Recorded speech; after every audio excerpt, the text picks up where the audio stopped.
Muy buenas noches a todos, otra vez transmitiendo desde la página Creyente Clandestino en esta La Noche Temática. Esta es una exposición de La Noche Temática que se llama El Árbol Siniestro, es la charla número 13.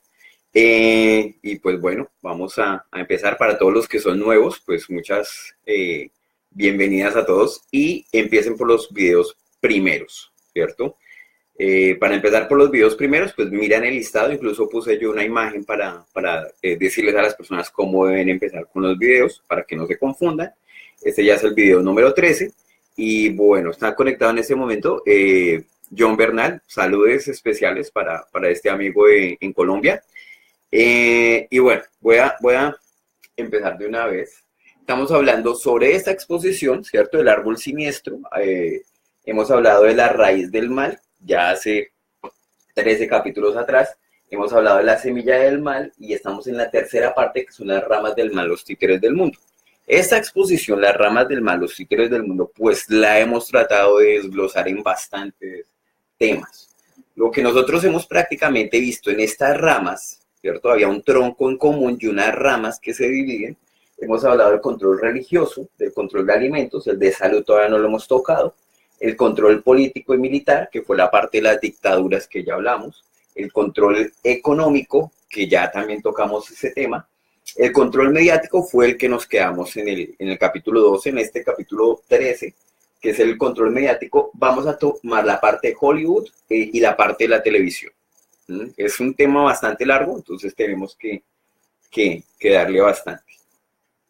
Entonces, dentro del poder mediático, habíamos hablado de que existían 10 estrategias para poder controlar a la gente, prácticamente. O sea, las 10 estrategias se les nombra así como las 10 estrategias del poder mediático.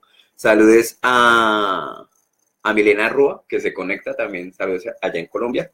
Y dentro de esto, de la exposición pasada que hablamos, habíamos hablado de la gradualidad, que era cómo imponer algo de una forma en cuentagotas para que la gente no se alterara y para que, digamos, que de una forma silenciosa se fuese imponiendo algo. Yo hablé como un ejemplo del 4 por mil y un amigo de Colombia nos mandó un mensaje muy interesante que él nos explicaba acerca de esto. Él se llama Richard.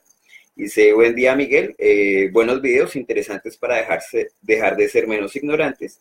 Algo para agregar, más no polemizar, el impuesto 4 por mil empezó básicamente, dizque para ayudar a la banca que estaba en crisis.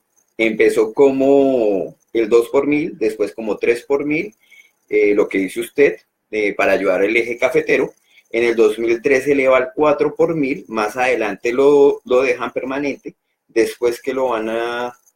y después no lo desmontan. Ahí estamos en el 4 por mil. Felicidades, felicitaciones por sus enseñanzas y bendiciones. Este es un mensaje de Ricardo. Entonces fue como para agregar esa parte que yo simplemente como la toqué, pero no se le dio más trascendencia. Entonces él decía, sí, el punto 4 de la gradualidad, el buen ejemplo era el 4 por mil, que fue un impuesto que se le impuso a la gente en Colombia y cómo lo fueron estructurando cada vez más hasta que ya llega a un 4 por mil y se ha mantenido por más de 17 años aproximadamente.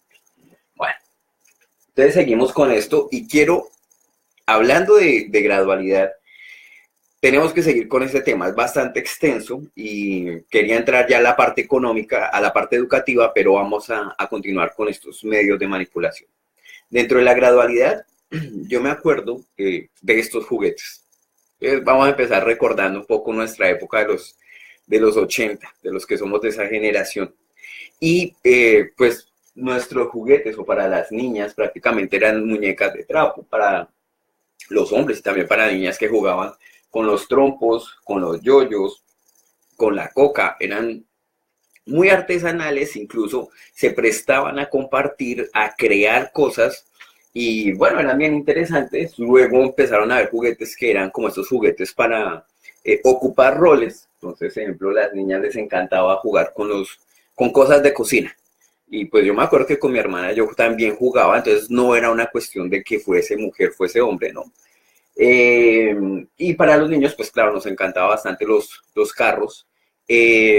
y después fueron prácticamente profesiones o cosas así, o sea, como doctor, como... Entonces digamos que hasta ese punto todo estaba bien. ¿Sí? Entonces antes todos estos juegos, todos estos juguetes nos permitían salir al exterior a jugar con nuestros compañeros, teníamos largas sesiones de juego de trompo, eh, o Jermis o Golosa, había bastantes juegos y dependiendo de sus países, de Honduras, Salvador, cada uno tenía su juego.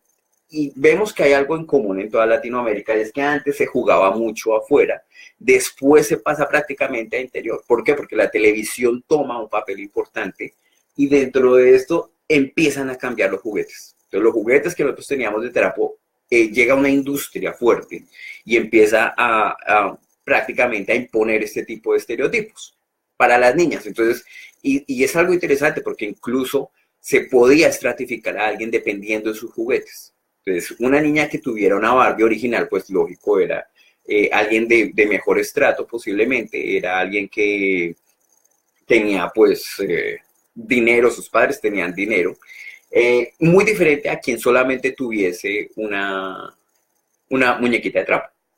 ¿Mm? Entonces, más adelante, después de estos estereotipos que se formaron, que fueron las muñecas de trapo y pasó a la Barbie, y después de la Barbie pasa a este tipo de muñecas, mucho más fashion, la ropa, hay un cambio, o sea, hemos cambiado de las muñequitas de trapo, hemos pasado por la parte del fashion, y últimamente lo que encontramos es esto. Es una extrema delgadez. Sé que estas muñecas pertenecen a una, digamos que a una línea separada, esto no es Barbie, pero es una línea que se llama como Monster. Entonces esta línea Monster muestra esta muñequita, por ejemplo, que se llama esquelética. Entonces lo que quiero mostrar acá es cómo cambiaron los juguetes de pasar de una muñequita de trapo a volverse ese estilo de juguete y qué implicaciones trae eso para los niños. Estas muñecas de Bratz prácticamente han sexualizado a la infancia. Entonces, todo este cambio que se ha dado desde una muñeca de trapo para las niñas, a las Barbies y a este tipo de elementos, pues prácticamente ha causado una sexualización en los niños. ¿Mm? Muchas de las personas, lógico, muchos artistas, viendo la incidencia de esto, tratan de pelear en contra de esto y una de las maneras es que lavan prácticamente la cara de la muñequita y la convierten más humana. Entonces, estas prácticas demuestran un poco a la sociedad el peligro posiblemente que hay de comprarle estos objetos a los niños. ¿No? Entonces, vemos acá ya la comparación completa de los juguetes de nuestra época, que no pretendíamos ser como ellos ni nada, sino sencillamente era un artículo de juego. El hecho que fuese de tela, el hecho que posiblemente nuestras mamás no los hubiesen hecho. Después vienen estos estereotipos de belleza y que no es la belleza, no es una belleza única, ¿cierto? Porque cada región tiene su belleza. Entonces prácticamente ya acomodan una belleza a fuerza y finalmente pues empiezan a presentar estándares que la belleza puede ser bulímica o anoréxica. Entonces toda esta incidencia de los juguetes la estamos viendo actualmente. Que hay una fuerte percusión en la sociedad actual, bueno, miremoslo. Entonces, esto es la sexualización de los niños y lógico, no solamente tiene ese título de sexualización, sino la hipersexualización de los niños. Estas niñas modelos no superan los 10 o los 13 años de edad. No es el único caso. ¿Sí? Muchas revistas de moda, de perfumes, de artículos, utilizan ese tipo de modelos y lo que hacen es sexualizar. Entonces, ¿qué pasa con un niño que prácticamente sus juguetes han sido sexualizados y la publicidad a la que es expuesto es sexualizado? Que prácticamente puede ver tanto en noticias o en realities este tipo de niños jugando a ser adultos. Entonces, no es un papel que le corresponda a los niños, pero es algo que le han impuesto. Y prácticamente nuestra generación se salvó de eso. Pero sí les tocó a las generaciones de mis sobrinos, a las generaciones de los hijos de mis amigos, vivir este tipo de cosas. Entonces, veamos esta comparación. Como visten a las niñas de hoy, ¿cierto? Y como me vestían a mí. Bueno, no a mí, yo no tuve un vestido tan bonito. Pero era prácticamente lo que se ve. O sea, las niñas de ahora están sexualizadas, ¿cierto? Se visten ya como mujeres. Entonces, tiene esto una repercusión en la sociedad. Veamos nomás cómo se está volviendo una niña. O sea, en la época de mi hermana, que yo me acuerdo, era salir a jugar, era untarse de tierra y no prácticamente vestirse a la moda. No, eso no tenía nada que ver con uno de niño. Sí, era un pantalón para ensuciar o para romper. Porque en eso consistía la exploración, ¿cierto? De un niño. Bueno, entonces, las chicas, que yo me acuerdo, las de 14 de años de antes, eran más o menos este tipo de, uh, sí, de figura, o sea, se veía como una niña. Y estos prácticamente son las niñas de 14 años de ahora. Entonces o sea, lo que les estoy mostrando es algo que es tangible. O sea, esto no es que yo lo esté inventando, esto es tangible. ¿Mm? ¿Qué ha pasado y por qué ha pasado todo eso? Pues miremos estas gráficas que son de Perú, que son más o menos, o sea, lo que nos quieren mostrar acá es la relación entre el embarazo en las adolescentes y niveles de educación. Toda esta parte es primaria, solamente niñas que tienen primaria, esto es niñas que tienen secundaria y estos son niñas que tienen ya una educación superior. ¿Qué se ha visto? Que prácticamente las que no tienen ni secundaria ni estudios superiores, en un alto promedio de 30, 35%, 25%, quedan en embarazo. ¿Sí? Veamos esta parte tan interesante. Estos son los años, o sea, estos colorcitos de acá son los años. Entonces tenemos 2000, este es 2004, 2006, el amarillito es 2007, 2008, el rojo es 2009, el azul es 2010, no está actualizado, pero quiero que solamente veamos cómo, o sea, la incidencia de esto, ¿cierto? En el 2000, el hecho que fuesen las niñas de primaria, prácticamente el embarazo era de un 25%. Y después fue aumentando. ¿Qué pasó en la primaria? O sea, si solamente veían primaria y en el año 2000 se dejaban embarazar menos, ¿por qué después empezó a aumentar? Incluso teniendo una educación primaria, empezó a aumentar el embarazo. Entonces, la pregunta que nos genera es, ¿acaso se redujo el nivel educativo en primaria?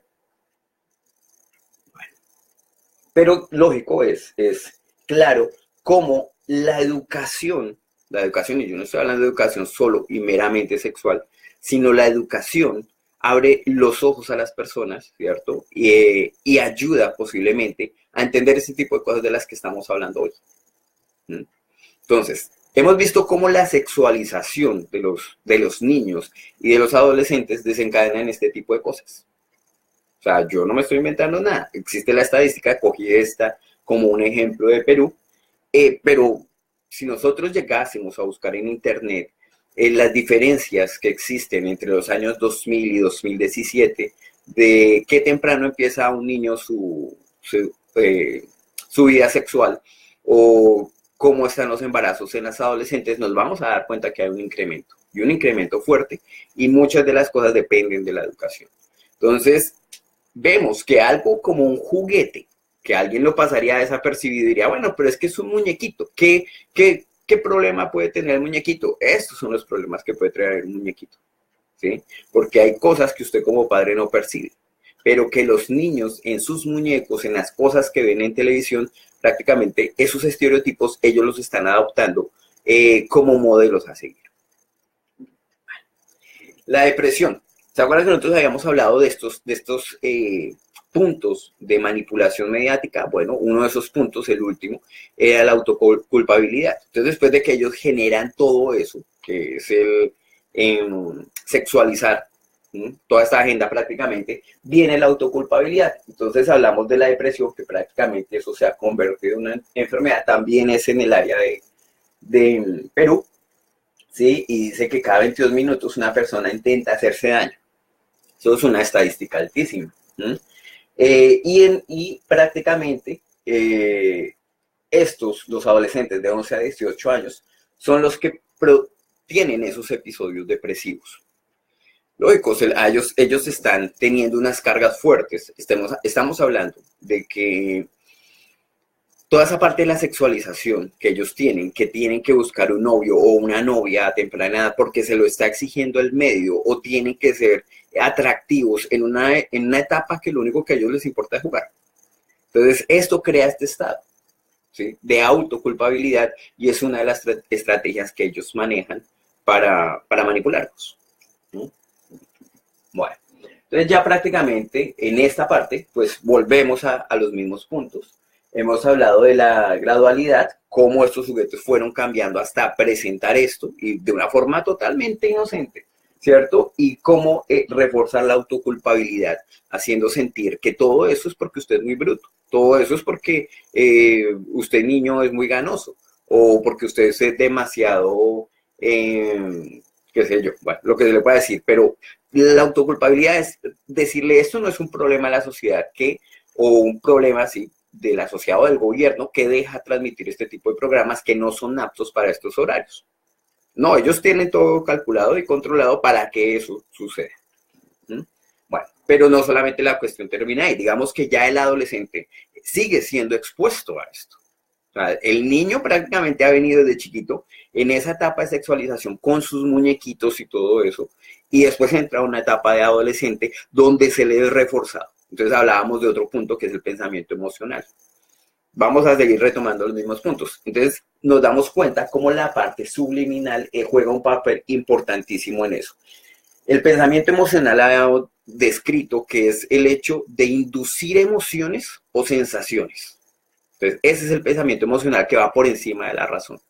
Lo vimos también como en la anterior vez, hablando de la parte política, en los votos, el voto en Colombia, que fue por lo de la paz y cómo eso se manipuló, pues también el pensamiento emocional sirve en eso, en generar emociones, incluso sea de una forma subliminal. ¿Sí? Ya muchos para esta altura del partido sabrán cómo funcionan los mensajes subliminales, cómo los capta el cerebro y cómo son transformados. Y lógico, esos son transformados en deseo. Entonces vemos acá, por ejemplo, la palabra sex, ¿cierto? En diferentes partes, en el cabello, o sea que cuando uno ve la cara de esta actriz, uno está viendo las palabras alrededor. No, el ojo no las está entendiendo, pero el cerebro está captando todo esto. Entonces, vemos que no solamente acá en la nube también está escrito, y aquí pues yo la esposa está viendo la imagen y se puede ver la S, la E y la X acá. ¿Sabes? Yo creo que si uno llegase a explorar esto encontraría un montón de mensajes. Pero lo que venía diciendo, no es lo único. O sea, después de que ellos son adolescentes, son bombardeados por todo lado. ¿Sí? Como empieza tu vida sexual, y prácticamente el gobierno lo que hace, gobierno manipulado, claro, por estas élites, lo que hace es soluciones fáciles, repartir condones, porque ellos piensan que eso es la solución. Bueno, entonces vamos a ver acá cómo estos mensajes subliminales son prácticamente estas armas silenciosas, por decirlo así, de manipulación. Vemos acá en una película que era El aprendiz como el brujo, que era con Nicolas Cage, un personaje que ha sido muy interesante porque en su época fue un muy buen actor, bueno, de hecho lo sigue siendo, pero que prácticamente se ha ido revelando un poco ante esta élite y lo han segregado hasta tal punto que prácticamente está haciendo un cine independiente, pero en contra de ellos. ¿Sí? Ahí les dejo el dato para que vean algunas de las nuevas películas que ha sacado. Entonces, ejemplo, en este caso, vemos acá la sombra, está totalmente escrito como el vapor que sale, es una S, ¿cierto? Acá se ve una E reflejada al lado de la nariz y una X. Una persona normal diría, bueno, es que son las sombras. No, déjeme decir que no son sombras. Esto es arte digital, ¿cierto? O sea, para conseguir una imagen como esto, se necesitan programas. Entonces, se rediseña prácticamente todo el contexto de la imagen. Se toman varias fotos, se ponen luces, se ponen contrastes, se ponen altos, bajos y miles de programas influyen en esta sola imagen para que esto esté totalmente pensado. O sea, de aquí no hay algo que sea casualidad. Bueno. Hechos también sonados, o sea, de la juventud, de niños, claro, son bombardeados con estos temas. Acordémonos del Rey León, cuando él se bota y sale como unas flores y crea la palabra sex. Y lógico, todo esto está apuntando hacia adolescentes, hacia la juventud y hacia los niños. ¿Sí? Ejemplo, Tangled, que fue una película de Disney. Vemos acá que está el mensaje de sex dentro de las palabras. Vuelvo luego, yo soy artista. O sea, para los que no saben, me gusta pintar y muchas de esas cosas. Y sé que muchos de estos trabajos, los artistas saben que, o sabemos que ponemos en nuestra arte. ¿Sí? Hace mucho yo hacía algún tipo de arte que ahorita no me siento muy orgulloso de haber hecho, pero reconozco que que el arte es fuertemente influenciable. O sea, que se puede influenciar a sí mismo y que puede influenciar a los demás. Entonces, esto es verdad. Un caso también sonado, el de la sirenita, donde vemos un pene erecto en la mitad. Entonces, todos estos mensajitos pequeños van a los niños como flashes, ¿sí? A veces el papá los deja viendo una película, el papá ni se entera de lo que pasa o de qué cosas están sucediendo en esa película y toda la información le entró al niño, ¿sí? Ejemplo, volvamos a este curioso ratoncito, Mickey Mouse. Aquí dentro de las palabras que lo conforman a él, que uno, lógico, no la leería toda, pero prácticamente al frente dice orgy, ¿sí? Que está haciendo alusión a una orgía sexual. ¿Mm? La parte de Disney, pues que digan que ahí están los 3.6, pues no sé si eso sea real, pero algo que sí es bien interesante es que el diseño de la palabra Mickey, que es prácticamente una marca registrada, esa palabra, se ve el reflejo en una taza de café y dice Wicker, que es hechicero. Bueno, magia también tiene un montón esto. Solamente ver Fantasía, una película, donde tiene unos mensajes bastante fuertes y eso no es para niños. Ok. Alusiones al sexo, bueno, yo no sé si esto toca explicarlo realmente, pero es, claro, una mano tomando un pene. ¿Sí? Toca hacerlo así escuetamente, porque sus hijos, sus sobrinos, están expuestos a esto. ¿Mm?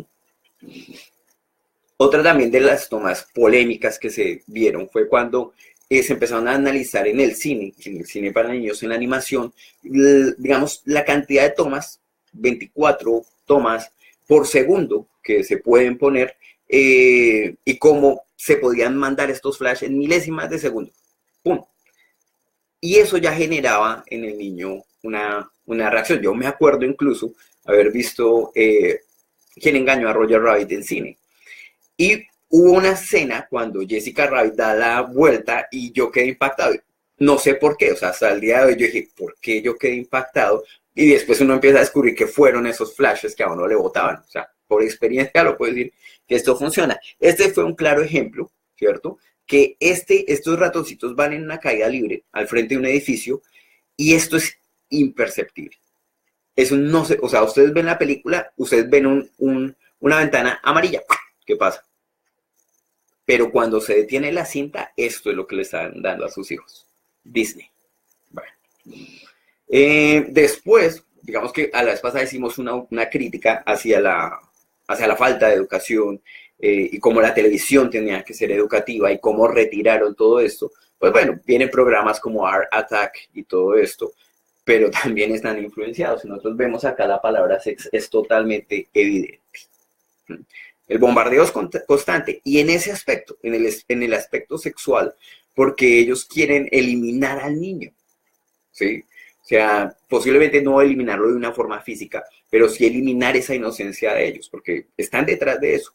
Un saludo a los que se unen, no sé si hace mucho, a Carol Joana Salamanca Serna, a Javier Olaya, desde Winnipeg, saludos y abrazos a todos. Bueno, seguimos. Entonces, este personaje oscuro que está metido en esto, en lo que ustedes les están dando a los chicos, no es solamente lo que vamos a ver, sino quiénes están detrás. Ya hemos hablado de que hay gente que mueve estos hilos, que es bastante poderosa y que tienen un origen. Digamos que eso lo hemos tocado porque este va a ser el plato fuerte del final. No de hoy, pero va a ser el plato fuerte. Hablemos un poquito de la gradualidad. Otro ejemplo de gradualidad como medio de manipulación. Entonces estamos viendo que a los niños también les meten gradualidad. Uno podría ver unos muñequitos de esos, sentarse incluso con su sobrino, con su hijo, y uno, no tan chistoso, tan relajado. Pero veamos algo interesante. La pirámide y el ojo. Yo no estoy diciendo que por esto, o sea, Satanás lo vaya a poseer a usted, ¿no? Estoy diciendo que la gradualidad que ellos manejan es aceptar estos símbolos como símbolos graciosos o como símbolos comunes y corrientes o del cotidiano. Esa es la sutileza de Satanás. Entonces vemos que ya muchos de estas animaciones, son animaciones actuales o de hace unos 4 años, creo yo, presentan la pirámide y el ojo en diferentes, el ojo con la corona, y es común verlo, ya es común verlo.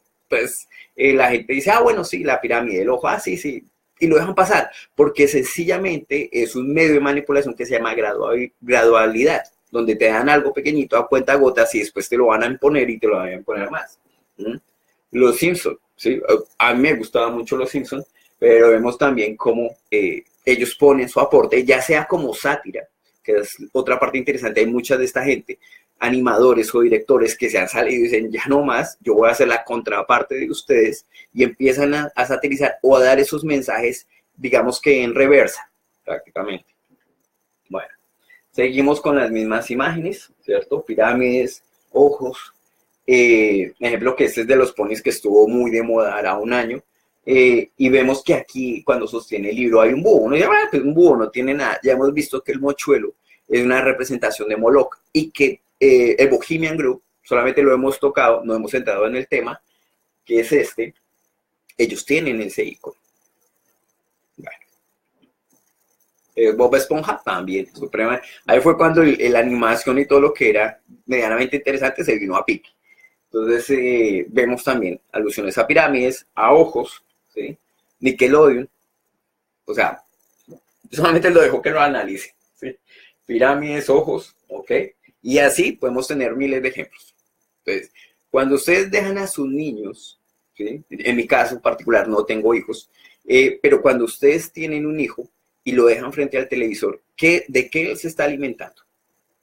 ¿Cierto? Son tan inofensivos estos muñequitos. Bueno, saludos en este momento a Diego Granados que se une.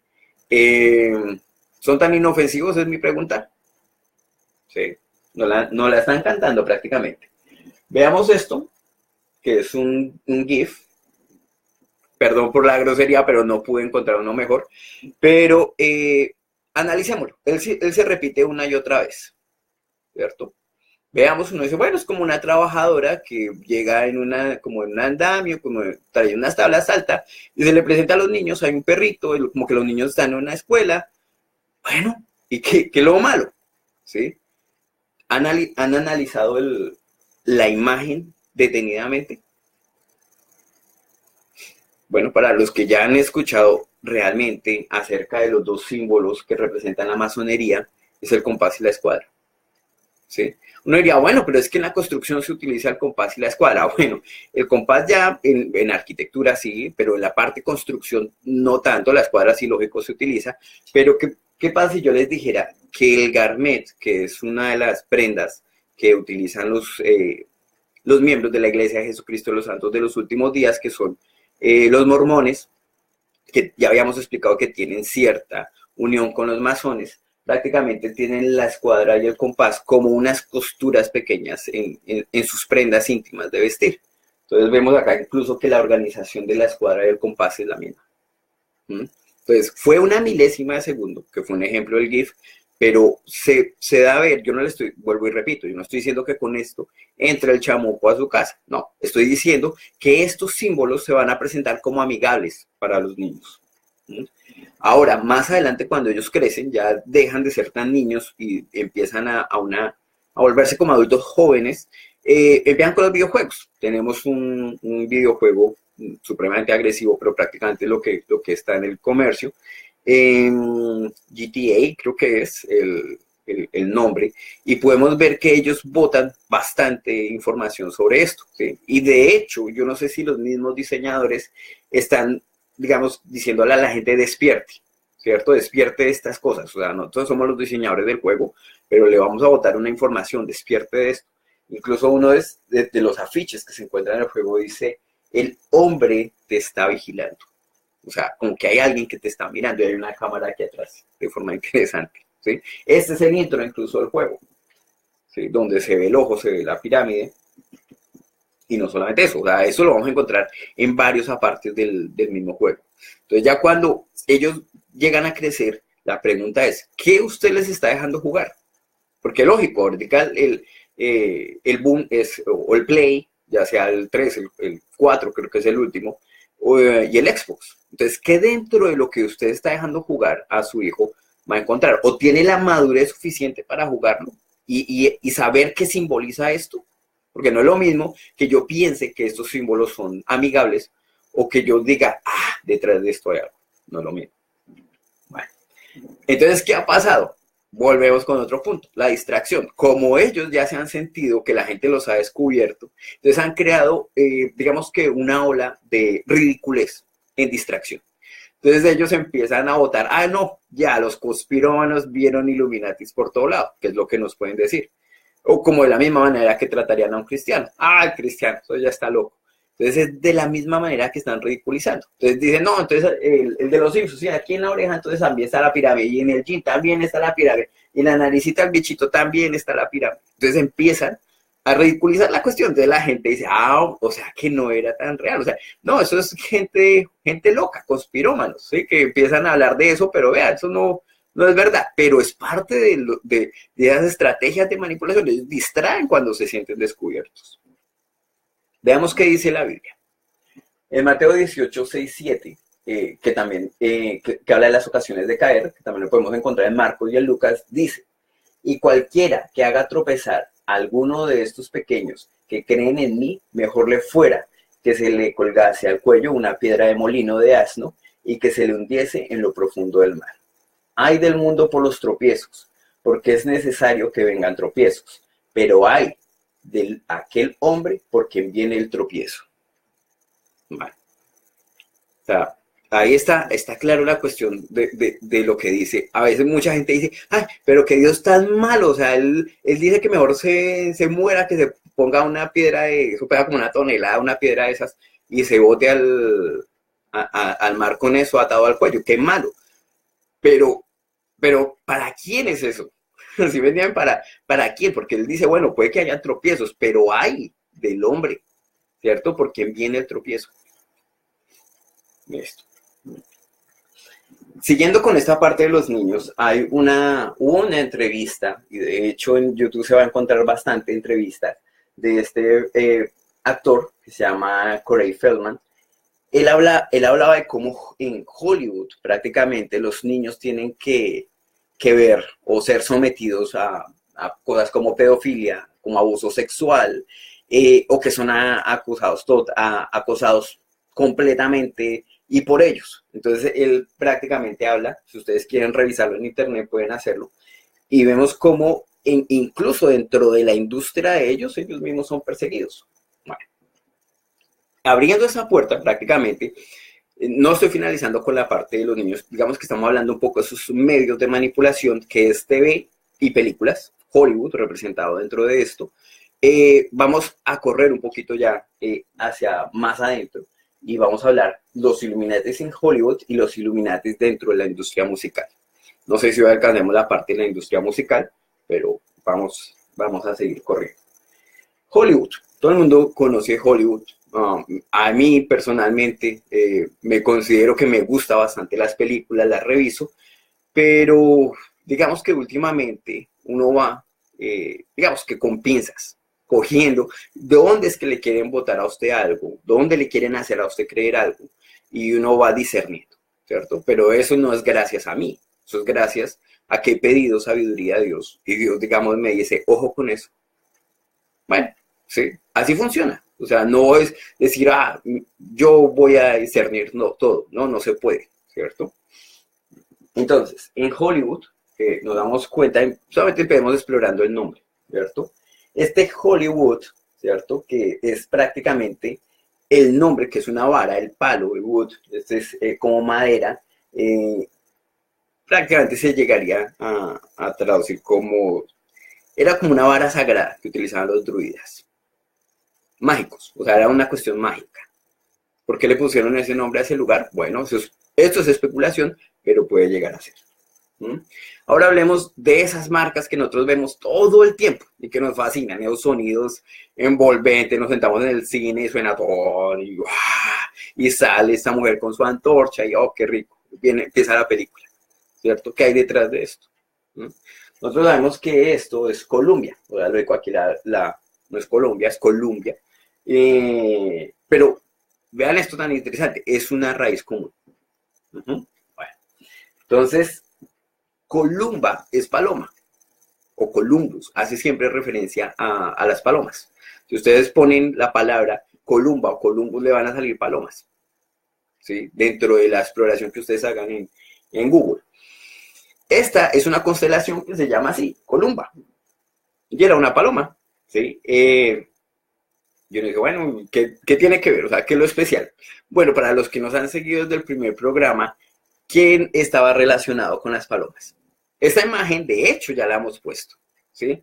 Ya habíamos hablado de un bebé que su mamá se llamaba Derceto, que había dejado, que era mitad pez ese personaje de Derceto, y que había dejado a esta niña, y que prácticamente las palomas fueron quienes criaron, no criaron, pero digamos que la cuidaron los primeros días mientras apareció un pastor llamado Sigmas.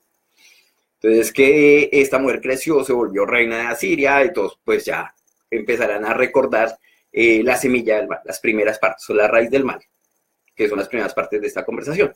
Entonces recordamos que este personaje era prácticamente Semiramis, o sea, relacionado con la paloma. ¿Sí?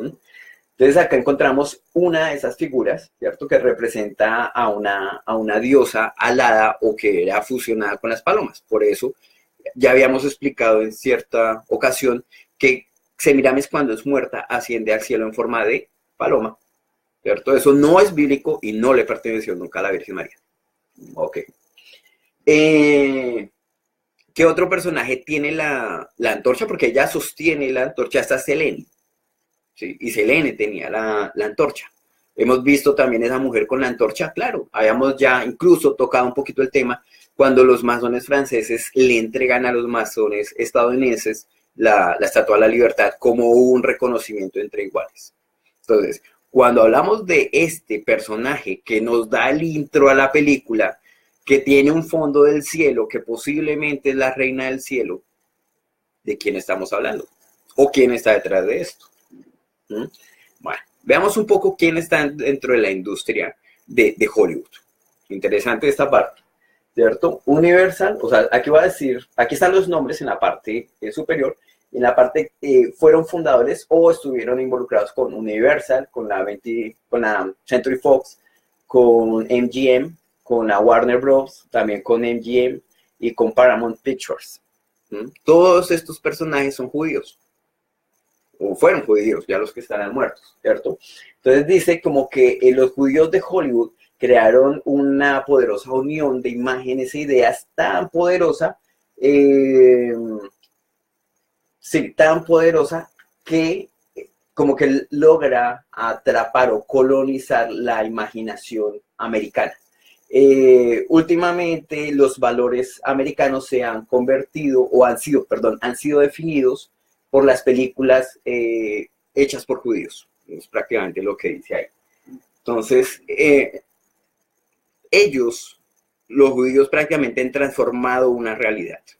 Uno diría, no, pero es que película es película, si no sería ciencia ficción. Bueno, muchas de las películas que nosotros decimos que es histórica, es basada en hechos reales, pues no, o sea, no lo son, nos han engañado, ¿sí? Y voy a tocar un tema que es demasiado espinoso, ¿sí? Y posiblemente me pueden acusar de antisemita. Quiero utilizar la palabra semita y antisemita, es porque ya lo habíamos simplemente tocado, no hemos profundizado el tema, es cuando uno dice que es antisemita, es decir, ellos son los malos, los judíos, los judíos, los judíos, eso, entonces uno es antisemita. Entonces prácticamente hay algo interesante ahí porque ellos no son descendientes de la línea de Sem, que es donde viene la palabra Shemita, de Shem. Entonces cuando ellos no son descendientes de eso, entonces no me pueden decir antisemita porque ellos no son descendientes. Ellos fueron, digamos que, transformados al judaísmo, pero no son judíos, su linaje es diferente. ¿sí? Entonces, estos personajes, estos judíos, cogieron Hollywood y dijeron, bueno, o sea, el poder de esto es grandísimo. Podemos sacar dinero y no solamente eso, sino podemos cambiar la forma de pensar de la gente. Entonces, prácticamente viene toda la corriente antinazista, o sea, los nazis son los malos, los nazis son los malos, los nazis son los malos. No estoy diciendo que sean buenos, ojo, pero si uno se pone a ver que hasta el día de hoy, toda la propaganda antinazi es fuertísima, yo no los estoy defendiendo, pero más adelante vamos a tocar el tema. Sencillamente estoy mostrando cómo ellos, por medio de sus películas, ejemplo, Lista de Schindler, todo esto, o han tratado de manipularla. Cuando a usted le dan y le dan y le dan y le dan la misma información una y otra vez en diferentes películas, usted se termina creyendo el cuento. O si, ejemplo, sacan el alunizaje una y otra y otra y otra vez y cómo sufrieron y cómo les fue y cómo regresaron y Armagedón y no sé, usted se termina creyendo el cuento. Si no, sí fuimos a la luna. Bueno, entonces sencillamente es para ver cómo empieza. Esta película, Metrópolis, digamos que fue uno de sus intentos, aunque el director, que es Fritz Lang, Anthony Lang, él era de madre judía, pero digamos que después ella se convierte como al catolicismo y él, después de todo ese sancocho que tenía como ideas, él prácticamente deja un poco la parte de lo religioso y él hace películas muy interesantes como la de Metrópolis. ¿Sí? Se la recomiendo a algunos si no la han visto, porque Hollywood, lógico, aunque ellos tenían el poder, muchos de los directores trataban de botar cierta información dentro de estas películas. Entonces ellos eran muy inteligentes, ya me tienen un poco como coartado en lo que yo puedo decir, entonces hagamos una película que sea del futuro, o sea, ciencia ficción, no está pasando, pero que yo pueda botar cierta información que la gente entienda después en un futuro. Entonces les recomiendo que la vean. Dentro de estos directores encontramos a Stanley Kubrick. Algunos lo habrán ya escuchado, un cineasta, algunos cineófilos lo catalogan como un genio dentro de la parte del séptimo arte, y él ha sido el autor de películas como 2001, La Odisea en el Espacio, que fue algo que choqueó al mundo completo porque nadie la entendió. Él dice, pues, o se dio a entender que lo que él quería era que nadie la entendiera, pero él era tan inteligente que él ponía simbolismos detrás de todo eso. Hasta el día de hoy ha sido muy difícil poder desvelar qué secretos tenía esta película. Muchos aseguran decir que esta parte que parecía una puerta negra, que en el argumento original era transparente, pueden ser los iPhones y muchas cosas. Ahí se entretejen muchas cosas, pero uno se da cuenta que fue una manera en que Kubrick podía mandar señales, digamos que al futuro, para que la gente que en este momento las vea pueda entenderla con otra óptica.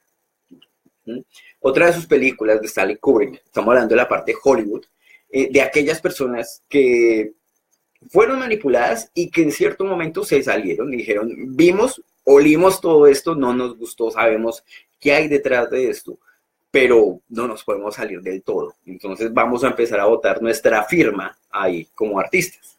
Entonces tenemos la naranja mecánica, de aquí digamos prácticamente el logo, reconocemos la pirámide, reconocemos el ojo, ¿cierto? Él subraya nuevamente el ojo con unas pestañas, y esta es una película prácticamente de chicos que son extremadamente ultraviolentos, y como a uno de estos lo toman y le hacen un buen lavado de cerebro. O sea, ya para la época prácticamente Kubrick estaba tratando de decirle a la gente, ojo que vienen cosas como esta, ¿sí? Y no se había hablado ni siquiera del proyecto Monarca o de Mecha Ultra. Entonces, estas cosas son de estos tipos de cineastas que nos botan este tipo de información. Para los días finales de Stanley Kubrick, él hace esta película que se llama Como Ojos Bien Cerrados. Hay algo bien interesante en esto, porque él, digamos que sufre cierta persecución por las películas que él hacía. Este Ojos Bien Cerrados toca un tema interesante que son este tipo de hermandades, de logias, de sectas, ya llámese como se llame, ya sean framasones, Bohemian, Bilderberg, lo que sea. Pero él toca este tema, ¿cierto? Y como un personaje que está protagonizado por Tom Cruise, se infiltra en este tipo de organización y puede ver algunas cosas oscuras. Lo interesante fue que él, después de esta película, de la filmación y todo eso, él habla con la coprotagonista, que es Nicole Kidman. Tiene cierta conversación, incluso en internet hay algunas de las cosas que se hablaron entre ellos, y cómo después este personaje, Stanley Kubrick, el director de su última película, que fue esta, muere de un paro cardíaco a los 70 años. Bueno, pues normal, ya tenía 70. ¿Mm?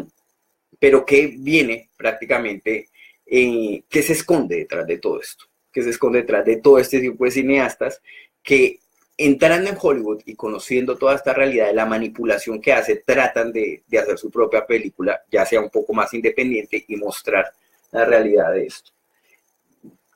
Revolviéndonos un poco en el tema de Stanley Kubrick, se ha especulado que él, incluso, habíamos hablado de la Guerra Fría, ya en anteriores capítulos, ya habíamos visto cómo Estados Unidos, liderados por estos personajes oscuros, tenían una fuerte discusión y una fuerte pelea con Rusia, porque era prácticamente, después de la Segunda Guerra Mundial, quién iba a gobernar el mundo, o sea, quién se iba a sentar a gobernar el poder monetario mundial. Era algo así, o iban a ser unos o iban a ser los otros, o se iba a imponer el capitalismo o se iba a poner el comunismo. Entonces, cualquier trampa y cualquier cosa valía en ese entonces.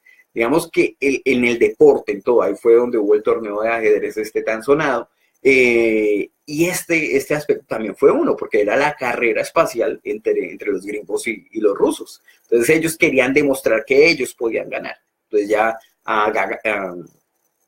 me olvidé el nombre del ruso, Gagarin, ya lo habían, digamos, mandado, pero lógico, no había llegado. Había especulado que sí, los rusos después tuvieron unos problemas sospechosos, y prácticamente después aparece la filmación esta, que todo el mundo se la comió. O sea, esto es manipulación pura. Esto fue manipulación pura, porque le dio a entender al mundo que los norteamericanos, exclusivamente los estadounidenses, habían estado por encima de los rusos. O sea, esa forma de manipulación le sirvió bastante. Entonces acá vemos un montaje, por ejemplo, vemos como para la introducción del tema, que es el astronauta, y acá es la producción de Apolo 11 de Stanley Kubrick. ¿Mm? Entonces, estas son las imágenes reales que la NASA después votó. Los rusos no se demoraron en darse cuenta que todo esto era falso, pero la voz de ellos ya no valía, porque el discurso ya lo habían votado. Había salido los presidentes a decir: llegamos, lo hicimos, estamos por encima de eso, solamente para que veamos el poder de la manipulación. Entonces, salen estas imágenes. Cuando la gente empieza a explorar las imágenes, que son imágenes de la NASA, yo no me estoy inventando nada, ustedes pueden adquirirlas directamente desde la página de la NASA, vemos cosas como esta. O sea, baja esta nave, ¿cierto?, a la luna, y las patas están limpias, que no tienen una pizca de polvo. De esto se ha hablado mucho, prácticamente yo estoy aquí haciendo un refrito de todo lo que se ha hablado en internet, pero ustedes van a revisar esto, no tienen una pizca de polvo. O sea, si realmente está descendiendo, así la gravedad sea muy poca, debería tener estas patas polvo mínimo. Ok, ya lo último que se ha revelado es esta imagen, y ya con algunos aumentos dentro del casco de él, se veía ese personaje. Este personaje ni siquiera parece un astronauta, ¿sí? Parece como si todo eso se hubiese diseñado dentro de un estudio, ¿sí? Pareciese como si no tiene casco, un pantalón normal, o sea, no tiene el volumen que un astronauta debería tener. Y no solo eso, la cámara con la que se filmó todo fue una Kodak. No me acuerdo ahorita el modelo y todo eso, pero se ha hablado bastante del tema. Y se habla que en las temperaturas que se iban a manejar en la luna, esa cámara no iba a servir, no tenía ningún tipo de protección. Las películas se hubiesen velado totalmente, ¿sí? Incluso por la radiación. Entonces era imposible haber llegado con imágenes de la luna. ¿Mm? Otro aspecto fue el de la huella, ¿sí? El de la huella de la luna. Aquí me surge a mí una pregunta grandísima. Si para generar una huella de estas, yo necesito humedad, o sea, es como en talco, talco para los pies, usted pone talco y trata de dejar una huella sobre talco. El talco tiene que estar húmedo para generar una huella, ¿cierto? O nos están mintiendo, y en la luna hay agua, ¿cierto? Hay humedad, o sencillamente el hombre nunca fue a la luna. ¿Sí? Veamos piedras también clave que Kubrick al él sentirse, decir, oh, me tocó hacer esta película, porque digamos que él tuvo unos tratos con ellos, unas cámaras que les prestaron muy costosas para unas películas que él quería hacer, y él dice, bueno, me tocó, pero yo les voy a dejar pistas por acá. Aparece esta roca con una C, ¿sí? En producción y de la parte de cine se utilizan como marcadores, son marcadores de territorio. Entonces se nombra. Entonces acá existía esta piedra. Después cuando la gente empezó a decir, oiga, esa piedra tiene una C, pum, la NASA transformó la imagen y esta es la nueva roca que aparece. ¿Mm? Eso. Entonces muchas de esas cosas se han visto y no fue lo único. Se ve que, ejemplo, en el carrito en el que ellos estuvieron, muchas de las fotos no muestran huellas del carro ni delante ni detrás. ¿Sí? O habían o no habían huellas. Y si este carro llegó ahí, ¿cómo llegó ahí? Si no hay huellas ni siquiera de lo que hay ahí. Y otra parte también fuertemente discutida es la parte de las sombras que se produjeron. O sea, el Sol produce una sola sombra y está hacia una sola dirección. Ellos estando en la Luna prácticamente se veía la disposición de sombras a muchos lados. Eso lo habíamos visto incluso en la primera parte, cuando habíamos hablado que la National Geographic estaba tratando de desmentir unas fotos de unos esqueletos de gigantes. Ellos dijeron, no, es que esas fotos son mentiras. Y muestran las fotos reales también con un problema de ángulos en las sombras. ¿Mm? Pero bueno, miramos un poquito más profundo. Solamente miremos los logos, ¿cierto? Ya hemos hablado de las columnas, del ojo, de la escuadra. Estamos hablando que esta gente sabía, o sea, ellos están detrás de eso o trabajan para esto, ¿sí? No miremos los anillos que utilizaban, que eran anillos masones, o las medallas conmemorativas que tienen los símbolos masones de la escuadra del compás o del águila bicéfala. Todo esto ha sido mera manipulación, ¿no? Porque ellos se han dado cuenta que estos medios controlan las masas y las controlan de una manera fuerte. Entonces, todo lo que usted ve, de lo que usted está dejando alimentar a sus hijos, y si lo engañaron o engañaron a nuestros padres con esto, créanme que también nos pueden engañar a nosotros y pueden engañar a nuestros hijos. ¿Mm? Otra de las cosas que se habla es esto, los anillos de Van Halen. Son los anillos prácticamente de radiación que eso rodean el mundo, y sería difícil salir de ahí sin quedar frito, o que un circuito quede frito. Entonces, ¿cómo atravesaron esto? Los que se aproximaron, como Gagarin, creo que fue, él decía que él veía que rayos le traspasaban los párpados, que él cerraba los ojos y él veía rayos que le traspasaban. Era esto de lo que él estaba hablando, y pues lógico no salió. Y esto es prácticamente la primera barrera. O sea, lo que hace que esto hubiese sido imposible es esto. ¿Mm? Bueno, terminemos un poco ya con la parte bíblica. Estamos cerrando a los 52 minutos. Y dice Juan 8:44, dice, vosotros sois, a esto se lo está diciendo Jesús a los fariseos y a los escribas. ¿Mm? Entonces, escuchemos. Dice, vosotros sois de vuestro padre el diablo, y los deseos de vuestro padre queréis hacer. Él ha sido homicida desde el principio y no ha permanecido en la verdad, porque no hay verdad en él. Cuando habla mentira, de suyo habla, porque es mentiroso y padre de mentira. Bueno, entonces, prácticamente a ellos les está diciendo, y esto lo vamos a tocar más adelante, ya lo estamos acercando al plato principal, que es de dónde vienen estos personajes. O sea, ya lo vemos que lo manipulan todo, que nos hacen creer cosas y que las damos por hechas. ¿Cierto? Pero ellos son hijos del padre de la mentira, ¿sí? Y nos han engañado, y todo el tiempo nos van a decir mentiras. Bueno, entonces, yo creo que con eso estamos cerrando. No me voy a extender más porque ya arranca prácticamente un nuevo tema, que es la manipulación. Seguimos en manipulación mediática. Esto es un tema extenso, no lo puedo sencillamente tomar en un minuto. Y seguimos con la parte de la manipulación mediática en la música. Sí, fuertísimo también. ¿Qué ha pasado con todo esto? La incidencia del reggaetón y de todos estos géneros musicales. Algo que nosotros, nuestra generación, pensó que eso iba a durar sencillamente un par de días, y se ha hecho una ola grandísima que ha durado años. Bueno, eso también es bastante fuerte. Bueno, entonces los dejo con este mensaje, y pues yo creo que termino de despedir de quienes están conectados.